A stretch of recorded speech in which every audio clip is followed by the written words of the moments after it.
O áudio que vocês vão ouvir agora é parte do podcast Xadrez Herbal. Caso vocês queiram ouvir mais sobre esse assunto e outros temas de política internacional, é só ir em xadrezherbal.com. Bem, passemos agora para o match no qual eu e o Felipe seguimos repercutindo a invasão russa à Ucrânia.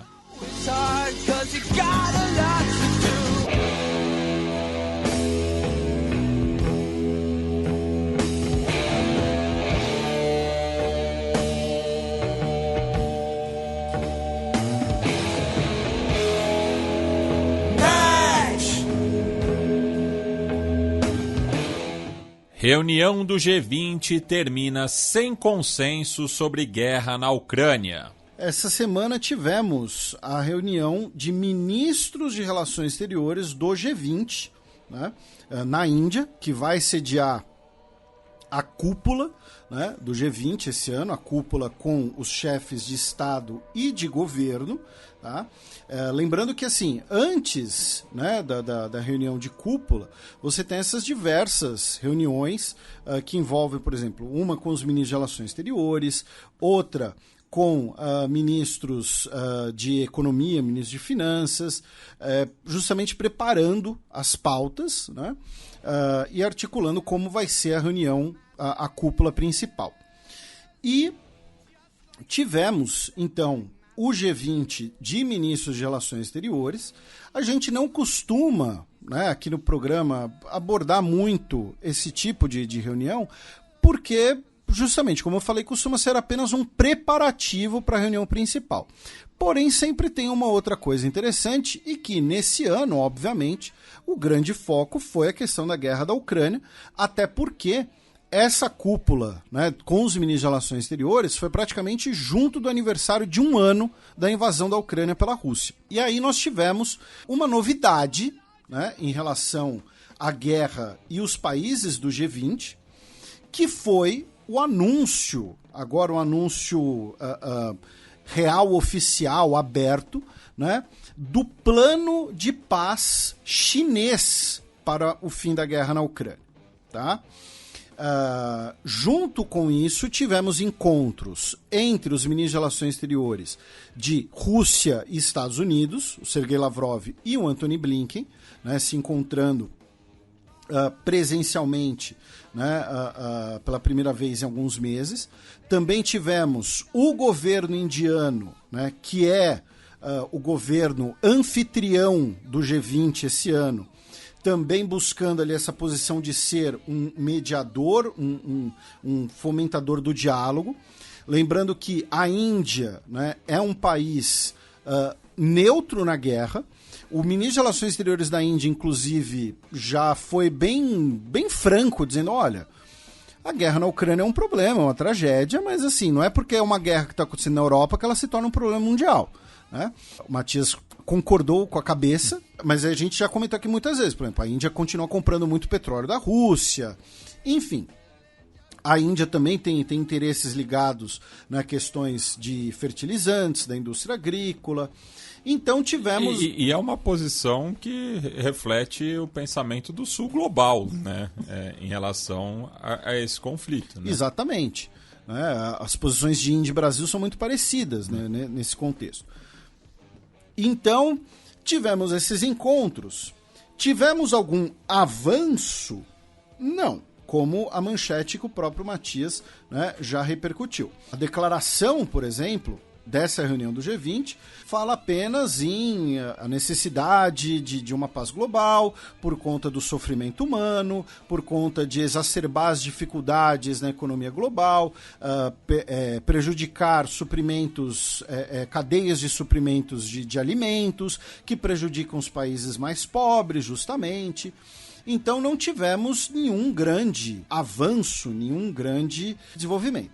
O que nós tivemos em relação específico ao G20 foi que nós não tivemos uma declaração unânime, justamente, né, em relação à condenação da guerra.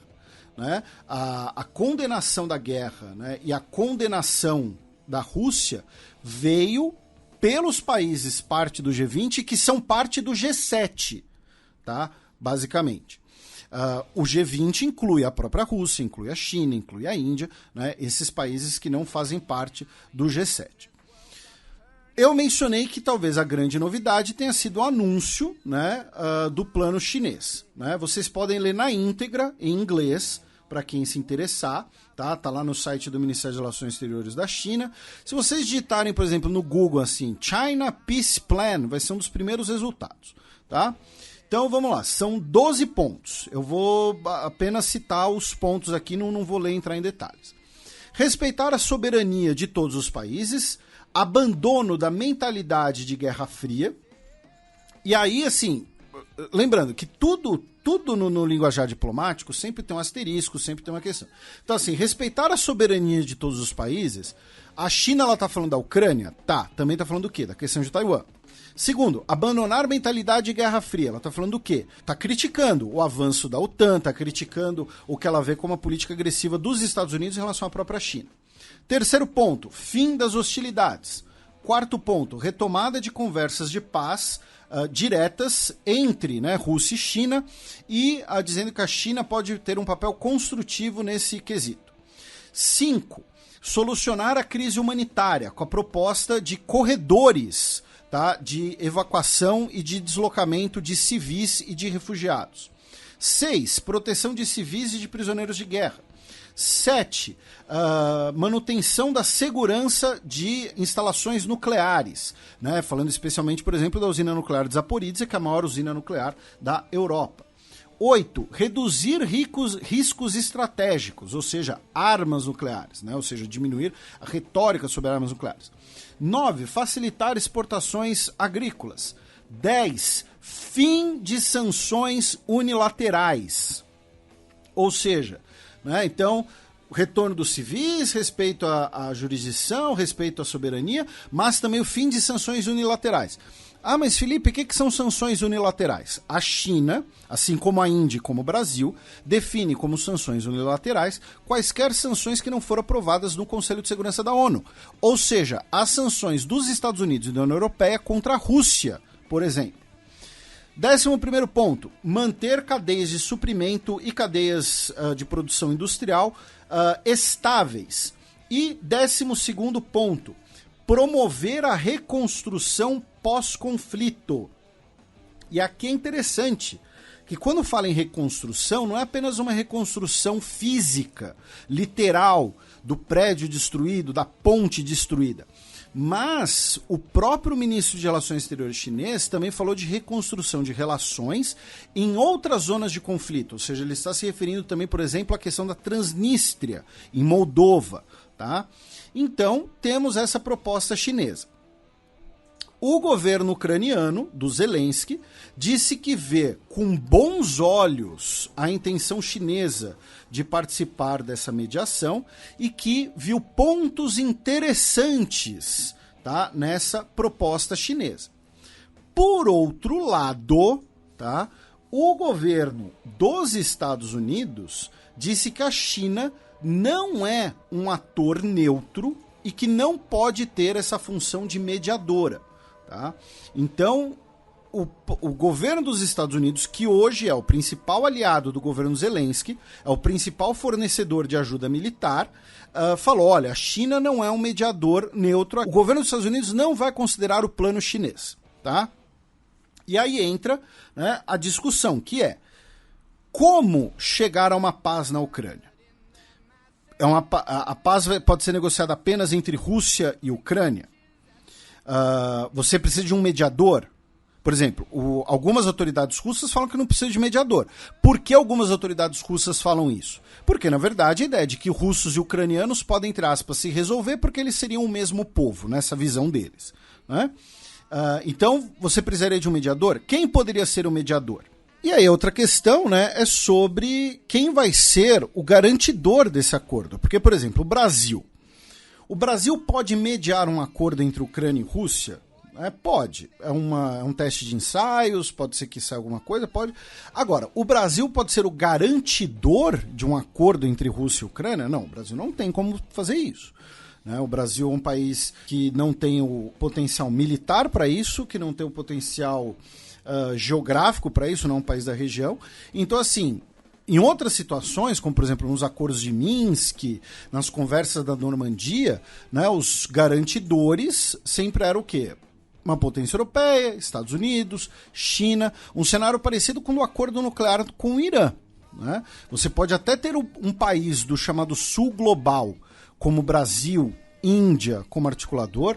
Você pode ter um país completamente neutro, sei lá, Costa Rica, sabe? Um país que não tem nem forças armadas. Costa Rica pode ser um mediador de conversas de paz. Agora, garantidor é outra questão.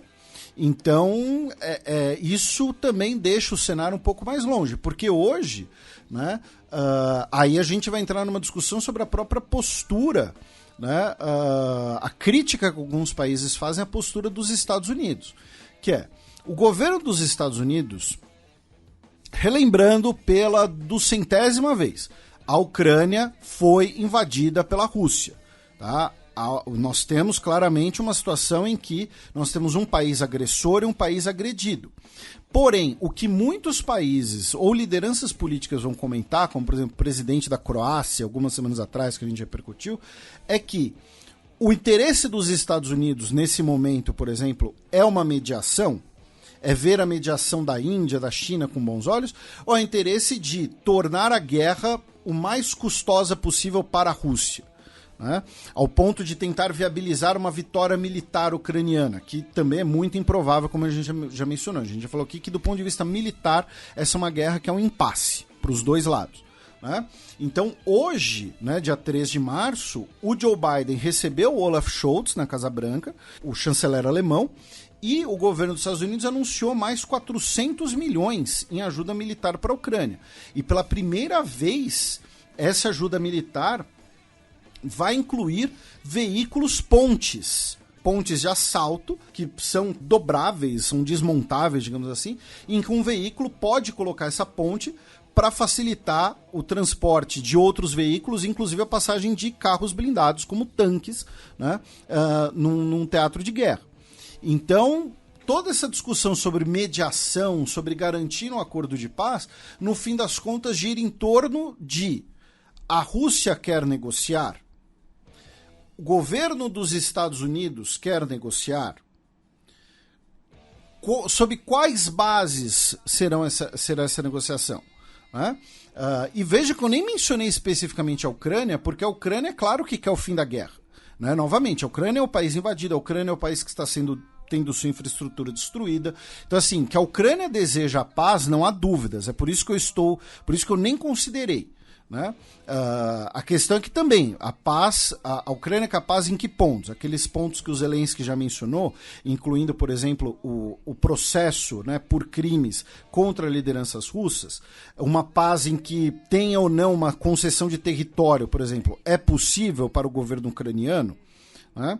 Então, são algumas das perguntas que continuam, mesmo pós o G20. Por isso que, repito, a principal notícia, né, em relação ao G20 foi a publicação das diretrizes de paz chinesas, né, que podem servir para as conversas, podem, né, ter alguma questão, porém, pelo menos nesse momento, o governo dos Estados Unidos, né, já disse não considerar a China um mediador legítimo dessa situação.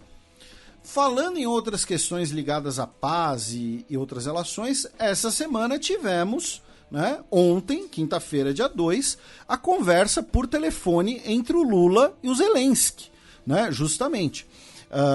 O diálogo não foi nem por telefone, foi por vídeo, né?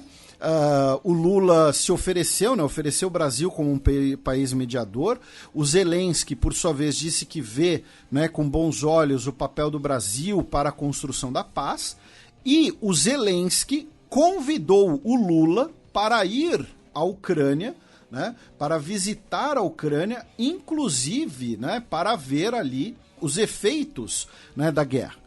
O Zelensky tuitou que agradeceu o governo brasileiro por apoiar a resolução da ONU condenando a invasão russa, que a gente repercutiu semana passada. Né? O Lula, né, o perfil oficial do Lula, tuitou dizendo que a guerra não pode ser do interesse de ninguém e que é necessário construir paz e diálogo. porém não tivemos, né, mais outras revelações. O fato é, eu mantenho a minha visão, a minha perspectiva sobre esse projeto brasileiro de ser um mediador de paz. O Brasil pode funcionar como mediador de paz na Ucrânia, especialmente pelo fato de ser um, entre aspas, um franco atirador, com o perdão do trocadilho, né, que fica meio idiota nesse caso, né, em relação à negociação de paz. Ou seja, o Brasil é um país que pode avançar nesse diálogo e sem ter grandes coisas envolvidas em risco. Por exemplo, os Estados Unidos, obviamente, hoje não pode ser um mediador de paz, porque os Estados Unidos já enviou dezenas de bilhões de dólares em equipamentos militares para a Ucrânia. Né? Os Estados Unidos têm coisas mais envolvidas. O Brasil não tem tropas envolvidas, o Brasil não tem o seu território envolvido, enfim. O Brasil não é nem uma questão de ser neutro, é uma questão de ser um país distante. Por isso, pode ter uma margem de manobra maior do que outros países poderiam ter. Tá? Também nesse sentido, o Mauro Vieira se encontrou com o Sergei Lavrov em Nova Delhi, né, durante o G20, e foi anunciado que muito provavelmente o Lavrov visitará o Brasil, tá, agora no mês de abril, também conhecido como mês que vem. Né? O Blinken aproveitou a viagem pela Índia e passou pelo Cazaquistão e pelo Uzbequistão, né? Onde ele se encontrou com os chefes da diplomacia dos 5 estão, tá? Ele visitou só 2, o Cazaquistão e o Uzbequistão. Os mais famosos. Mas... Quero ver se é pá mesmo de ir no Tadiquistão, no Quirguistão. Falta um, e aí? O Turcomenistão. Olha só. Mas ele se encontrou com os chefes da diplomacia dos 5 países, nesses 2 que ele visitou. E, claro, conversando sobre energia, sobre segurança alimentar e sobre, claro, guerra na Ucrânia, influência russa, né, todo esse tipo de questão do tabuleiro ali da Ásia Central. O ministro de Relações Exteriores da Índia, né, o Jai Shankar, se encontrou com seu homólogo chinês, também às margens do G20, para conversarem sobre a fronteira entre os 2 países. Né? Lembrando que China e Índia têm uma divergência fronteiriça. Nós tivemos uma escaramuça, né, 2 anos atrás, que foi bastante violenta, inclusive. E vamos recapitular brevemente, né? Foi no programa 233, tá, gente? Junho de 2020, modéstia à parte, é um programa que ficou muito legal. Recapitulando, parte dessa divergência fronteiriça é o fato de que as fronteiras entre Índia e China foram estabelecidas pelo então Reino do Tibete e pelo então Raj britânico, né? A Índia não reconhece o Raj britânico como legítimo para negociar suas fronteiras e a China não reconhece o Reino do Tibete como legítimo para negociar suas fronteiras. Tá? Saindo do G20, meu caro Matias, indo agora para notícias, né? Primeiro notícias ligadas ao fronte de guerra, depois outras notícias ligadas ao conflito e finalmente a gente vai fazer um giro pela Europa, né? Mas em relação ao fronte de guerra nós temos principalmente 2 notícias, tá, meu caro Matias? Uma delas foi que no início da semana, né, um grupo de opositores em Belarus anunciou que realizou um ataque a uma base aérea em Minsk e que conseguiram destruir, ou pelo menos danificar, um avião radar, um Beriev A-50 da Rússia. Né, um tipo de avião muito estratégico e muito caro. Né, são aqueles aviões que alguns dos nossos ouvintes já devem ter visto imagens, que eles têm um radome gigante, né, como se fosse um avião com um prato gigante voando acoplado. Né? Claro que não é esse único tipo de avião radar, então, por exemplo, tem os modelos da Embraer, que são menores, que parece que tem um espetinho em si. Enfim, o fato é, um grupo de oposição em Belarus anunciou que teria conseguido danificar ou destruir o avião. E, posteriormente, foram reveladas imagens de satélite e outras fontes que mostraram que, na verdade, a base aérea estava intacta, que não teria ocorrido nada muito grave. Né? Existiria um indício de um ataque, como sinais ali de explosões, mas nada que comprovasse o alcance reivindicado pelo ataque. E a outra notícia foi que nós tivemos uma explosão em Briansk, tá? No Oblast de Briansk, que é um oblast russo bem na fronteira com a Ucrânia, fronteira ao norte, que deixou 2 pessoas mortas, tá? Na cidade de Lyubachany, e que, segundo o governo russo, né, foi realizado pelo grupo do Corpo de Voluntários Russos, tá? Que é uma unidade do exército ucraniano composta por russos, muitos deles russos ligados a movimentos de extrema-direita. Segundo o governo russo, então, foi um grupo de russos anti-Putin, pró-Ucrânia, de extrema-direita, que realizou esse ataque, que realizou essa explosão, deixando 2 pessoas mortas. Segundo a Ucrânia, na verdade, é uma provocação russa, uma bandeira falsa, tá, para buscar responsabilizar a Ucrânia. Por conta desse ataque, entretanto, o Putin cancelou uma viagem que ele realizaria por razões de segurança para se encontrar com o seu Conselho Federal de Segurança. Indo para outras notícias ligadas à guerra, meu caro Matias, aqui vamos passar mais ou menos rapidamente, mas o parlamento finlandês aprovou, tá, por 184 votos, 7 contra e 1 abstenção, a entrada do país na OTAN. Tá? Muito provavelmente a Finlândia vai entrar sozinha, porque a Suécia está com a questão, né, com a Turquia. A Turquia ainda está barrando a entrada sueca. E a Finlândia também anunciou que vai construir uma cerca, né, em toda sua fronteira com a Rússia. Tá? A construção começou agora no dia 28 de fevereiro, serão cerca de 200 quilômetros, né, de uma cerca na sua fronteira com a Rússia. Na Polônia, a empresa Orlen, né, a PKN Orlen, que é provavelmente a principal empresa de refino de petróleo na Polônia, uma empresa que ela era estatal, né, no período socialista e até hoje tem o Estado como um dos seus principais, o seu principal acionista.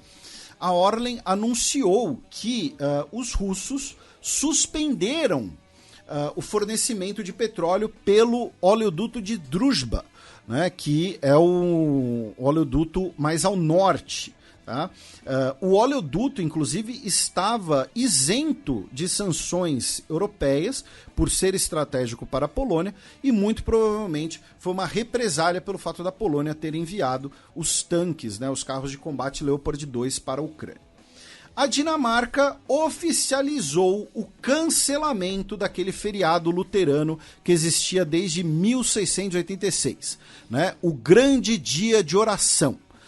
A partir de 2024, ele não será mais feriado, será um dia útil. A gente já comentou sobre esse assunto aqui no programa, tivemos diversos protestos na Dinamarca. Por que o governo dinamarquês fez isso? Para aumentar a produtividade. Aumentar a produtividade para quê? Para expandir os gastos militares. Tá? Foi aprovado no parlamento por 95 a 68 votos. Então, do grande dia de oração, eu sugiro que se torne o grande dia da bazuca. Tá? Vai ser o nome do feriado agora. E o Xadrez Verbal apoia a instituição do feriado, mesmo os religiosos. Eu apoio todos os feriados. Todos. Eu sou ecumênico. Eu acho que...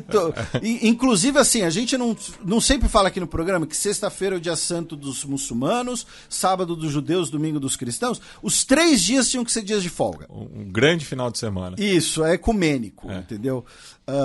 Os budistas podiam ter o dia santo na segunda-feira, terça-feira fica para os Bahá'í, quarta-feira para os hindus e quinta-feira fica pro paganismo nórdico. Então é pronto, aí a gente não precisa mais trabalhar.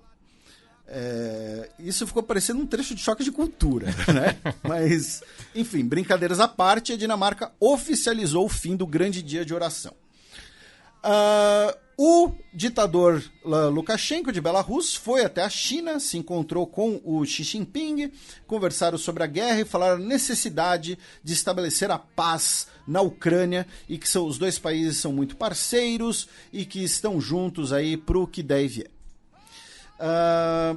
Em relação ao fornecimento de armamentos, isso entra em outras notícias porque ainda não está confirmado.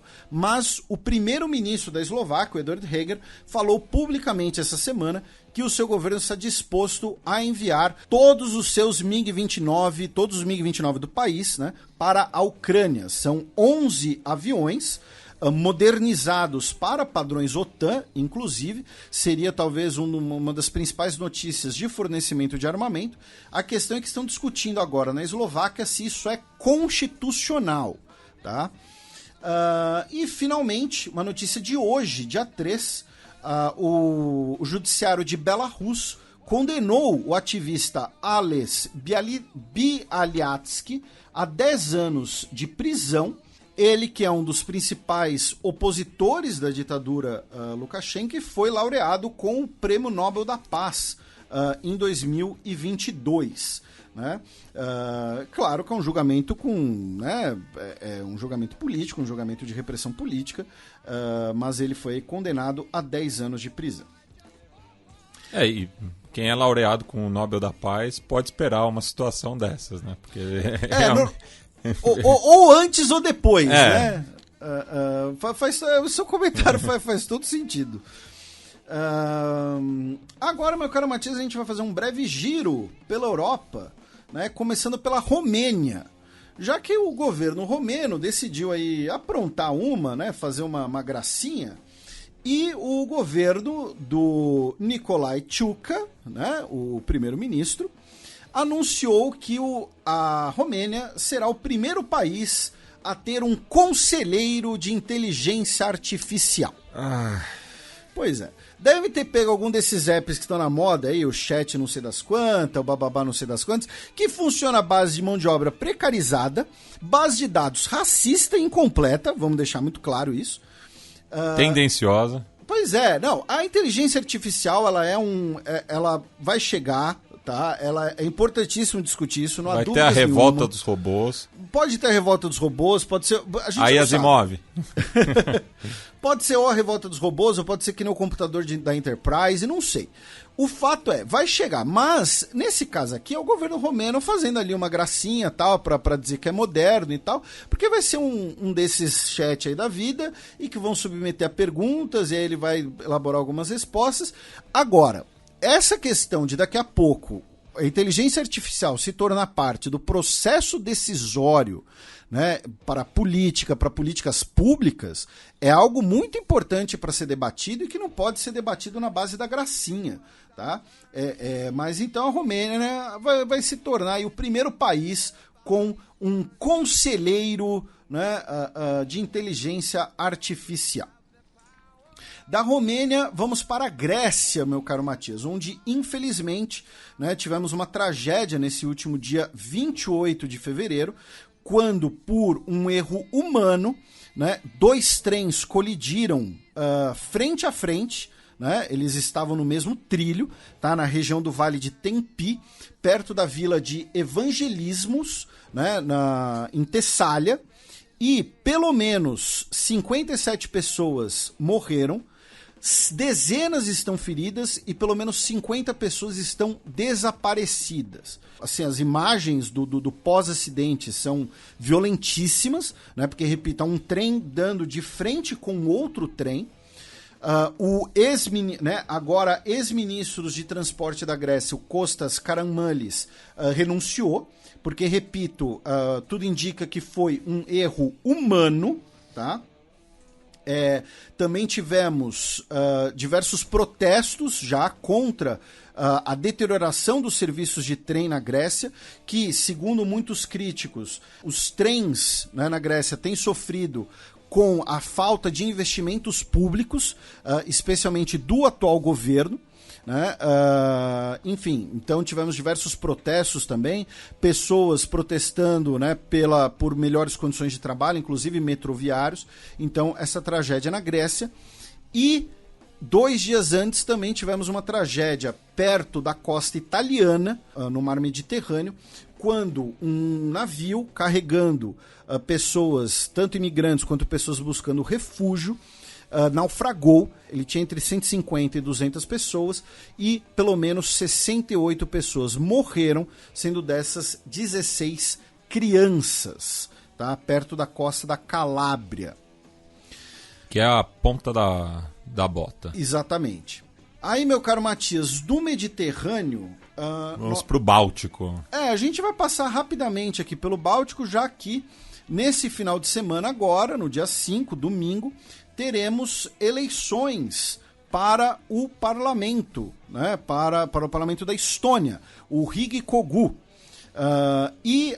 O Partido da Reforma, né? Que é o partido liberal de centro-direita da primeira-ministra Kaja Kallas, é o favoritíssimo, né? Ela que tem conquistado uma imagem muito positiva, não só na Estônia, mas também em outros países europeus, pelo seu papel em relação à guerra na Ucrânia, né? A gente já comentou aqui que, proporcionalmente falando, os países bálticos e a Polônia são os países que mais têm enviado armamentos e ajuda militar para a Ucrânia. Então, tudo indica que o Partido da Reforma vai ficar em primeiro lugar. Em segundo lugar, provavelmente vai ficar o Partido Popular Conservador da Estônia, que a gente já mencionou aqui, que é o partido, é o partido fascista estoniano, tá? O partido de extrema-direita da Estônia, que tem diversos integrantes, inclusive ligados a movimentos neonazistas, tá? Então, tudo indica que vai ficar em segundo lugar. O partido de centro, né, que é o partido mais conservador, deve ficar em terceiro. E o partido dos falantes de russo da Estônia, muito provavelmente vai ficar abaixo ali da cláusula de barreira, né? Lembrando que nós temos uma grande população falante de russo na Estônia. E aí da Estônia nós vamos para o Reino Unido, meu caro Matias, já que temos mais um capítulo do Brexit, né? Fazia um tempo que o assunto Brexit não aparecia aqui, né? Lembrando, o referendo do Brexit foi em 2016, velho. Sim. Foi 2016, vocês têm 7 anos já esse negócio. Segunda temporada de Xadrez Verbal. E qual foi a novidade? Qual é a novidade? Daqui a pouco supera o Doctor Who.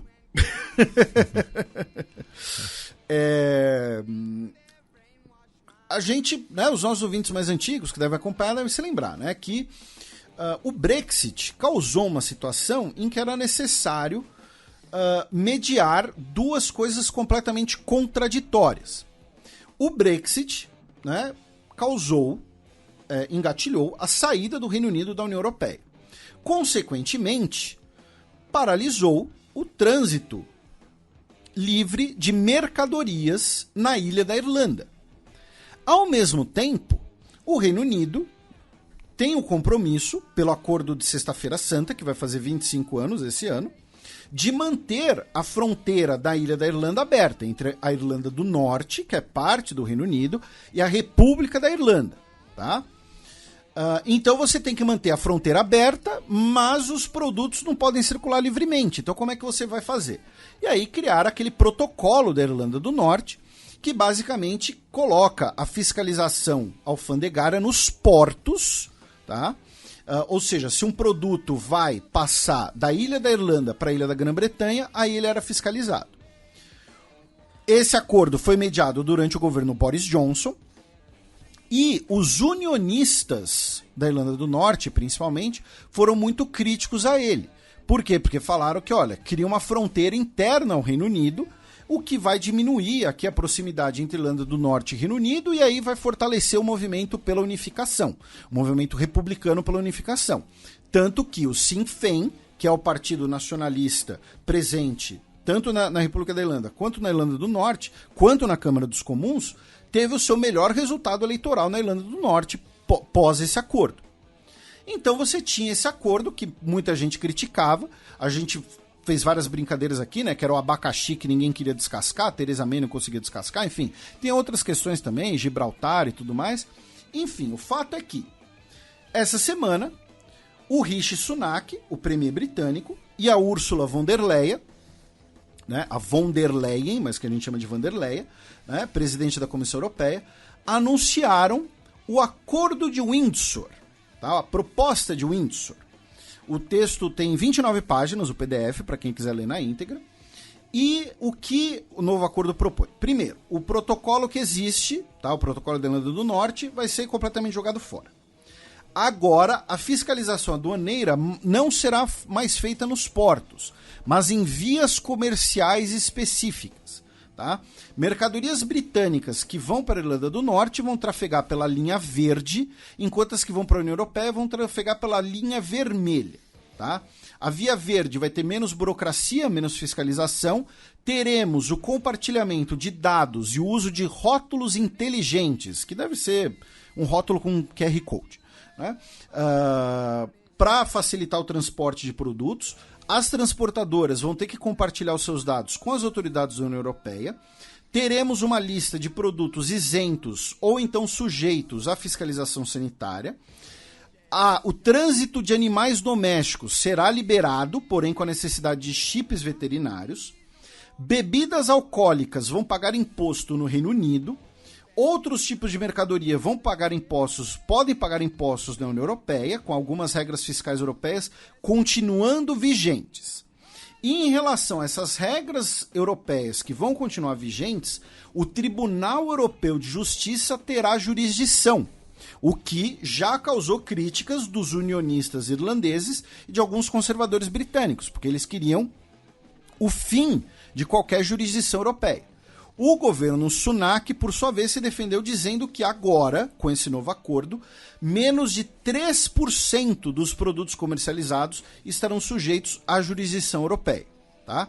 Então, o fato é, vão buscar manter um comércio intenso e sem essa barreira aduaneira nos portos. Vai ser agora essas duas vias, ou seja, vai mudar apenas de acordo com o destinatário. E foi criado o freio de Stormont. Stormont é a Casa Legislativa da Irlanda do Norte, é o apelido, é o nome, é o Parlamento da Irlanda do Norte. Tá? E do que se trata agora? Se 30 parlamentares norte-irlandeses tiverem objeção a alguma medida ou decisão envolvendo essas duas vias, a via verde e a via vermelha, o parlamento local precisa debater... e a objeção às regras europeias também, tá? Então vamos supor que amanhã a União Europeia decide que o peixe precisa pagar 10% de imposto para o fundo da guerra à Ucrânia. Sei lá, um exemplo aleatório qualquer. O parlamento da Irlanda do Norte fala, não, a gente é contra esse negócio aí. Então, se 30 parlamentares norte-irlandeses tiveram objeção a essa decisão, eles precisam debater o tema por 2 semanas. Caso o apoio seja mantido, o tema vai ser submetido ao voto. Caso o voto rejeite a decisão europeia, a decisão europeia não será implementada automaticamente e vai ser invocada, então, uma arbitragem.